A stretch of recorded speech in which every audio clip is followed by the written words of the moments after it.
ستكون مصر بال2025 أمام مواجهة عطل مفاجئ بطال شبكات الهاتف المحمول الخلوي خلال الفترة القادمة، ووسائل غريبة بتطال هواتف الناس وبتظهر للعلن.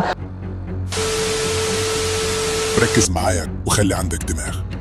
قبل ما نبدأ، انزل دلوقتي فعل الجرس واشترك في القناة وسيب رأيك في الكومنتات، لأن اللي هتسمعه دلوقتي لازم تعرفه قبل ما الكهرباء تقطع والنت يتفصل.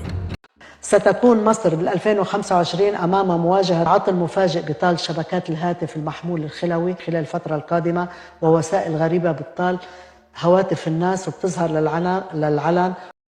سمعتوا يا جدعان؟ أهي بنفسها قالتها. ليلى عبد اللطيف طلعت وقالت وبكل ثقة، وخصوصا من سنترال رمسيس. يا حاجة، ازاي يعني؟ هو ده تنجيم ولا ده صدفة؟ ولا انتوا عارفين زينا ان الدنيا ماشية بسيناريو؟ اكيد مش محتاجة تفسير يا صاحبي، احنا فاهمين اللعبة كويس. وبعدين المفاجأة التانية، في فيديو تاني طلعت وقالت بالحرف: أنا لا أؤمن بالأبراج ولا بالتنبؤات. ليلى عبد اللطيف قالت إنه أحسن برج حيكون كذا. أنا ما عندي لا أبراج. ليه؟ لأنه أنا دايما بقول أنا يا خيي هيدي العقلية اللي عندي، بقول إنه أنا وجهة نظري يعني. مع احترامي لكل اللي بيعملوا أبراج، أنا ما بآمن بالأبراج أبدا نهائي.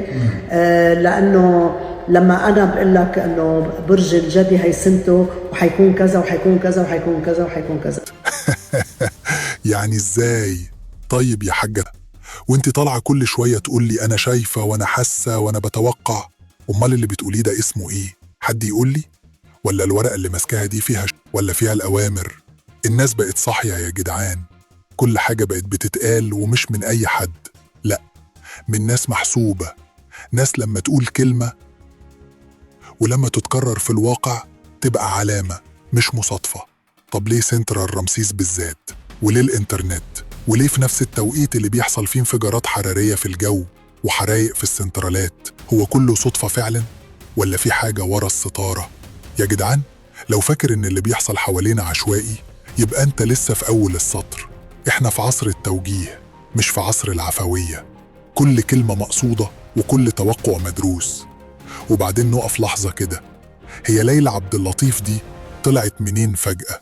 ليه دايما تطلع قبل الأحداث بشوية وتقول كلام يتهيأ لك إنه هزار، ولما يحصل الناس تقول يا كانت قالت؟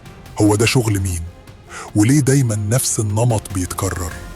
أنا مش هشرح، وانت مش محتاج حد يشرح لك، انت بس شغل دماغك وخد بالك من كل كلمة بتتقال في الهوا. وقبل ما تقفل الفيديو انزل تحت قول رأيك بصراحة في الكومنتات. هل فعلا اللي حصل في سنترال رمسيس كان صدفة ولا اللعبة مكشوفة؟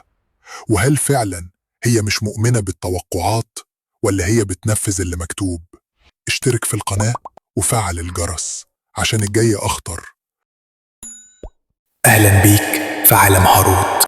معقولة لحد دلوقتي لسه ما عملتوش اشتراك في قناة هاروت اكس؟ يلا اشتركوا حالا واعملوا كومنت.